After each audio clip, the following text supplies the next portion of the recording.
Bonjour, je suis Vincent Andrès et vous êtes de nouveau sur une tuto de ma chaîne YouTube. Aujourd'hui, je vais encore vous montrer un petit truc sur Photoshop suite à la mise à jour 2015-05. En fait, ils sont sur l'outil recadrage. En fait, ils ont adapté quelque chose qui est... attendez, hop, je vais vous mettre tout sur le même écran. Voilà. Ils ont adapté dans l'outil recadrage quelque chose qu'on appelle contenu pris en compte. Avant, si on faisait un recadrage, hop, et qu'on voulait par exemple passer en 16 neuvième, on avait ces deux petites bandes blanches qui apparaissaient sur le côté, et on était obligé après, soit avec l'outil tampon de reproduire le côté, soit d'étirer, mais alors il y avait des déformations, c'était vraiment pas terrible. Je vais vous montrer, par exemple, si on prend, hop, et qu'on veut faire, hop, on va faire un calque par copier, alors on était soit obligé de déplacer le calque, vous voyez, et on arrivait à voir ça avec un masque, on essayait d'effacer pour que ça soit le plus cohérent. Donc bon, c'était quelque chose qui n'était pas forcément facile à faire et qui prenait du temps.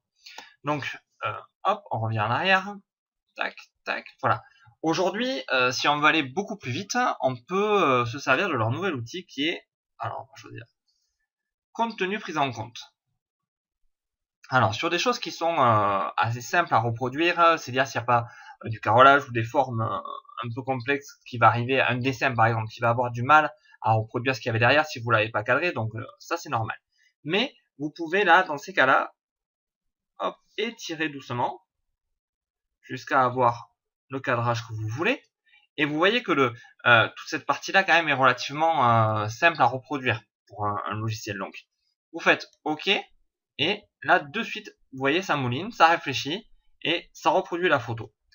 Donc le recadrage est fait. Et si vous regardez un peu plus en détail, on s'aperçoit que c'est pas si mal que ça, en fait, que la création du logiciel a été faite correctement. Bon, il y a certaines choses, on voit là, qui sont reprises de l'un à l'autre. Mais bon, après, je veux dire, on peut de suite aller chercher un outil et hop, on modifie. Il y a beaucoup moins de travail à faire. On se retrouve avec quelque chose déjà de fait facilement. Il n'y a pas à aller tout modifier, il n'y a pas à se servir de masque. Et je trouve que voilà, c'est quelque chose quand même qui est bien pratique.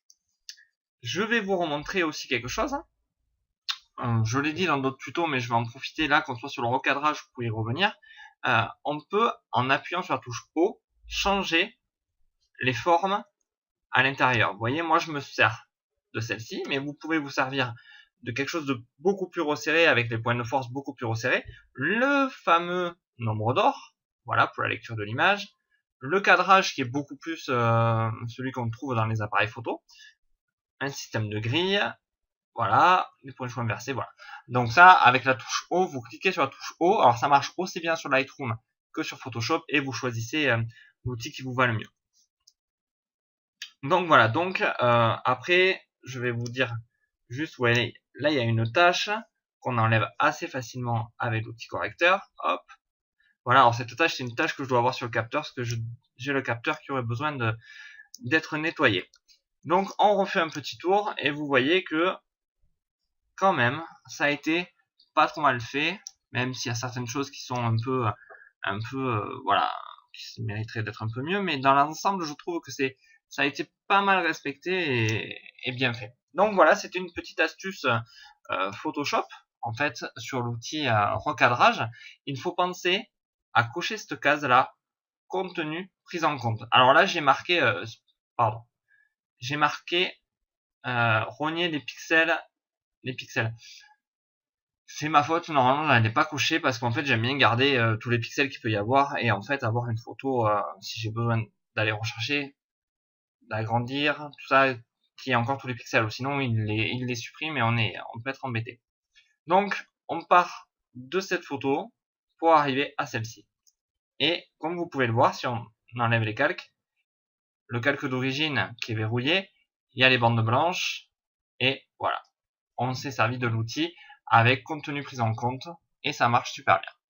Donc voilà, j'espère que ce petit tuto là, juste pour vous donner quelques astuces sur Photoshop, vous aura aidé. Alors si vous avez aimé, mettez un pouce jaune et partagez la vidéo, et je vous dis à bientôt, et surtout amusez-vous bien, et au revoir.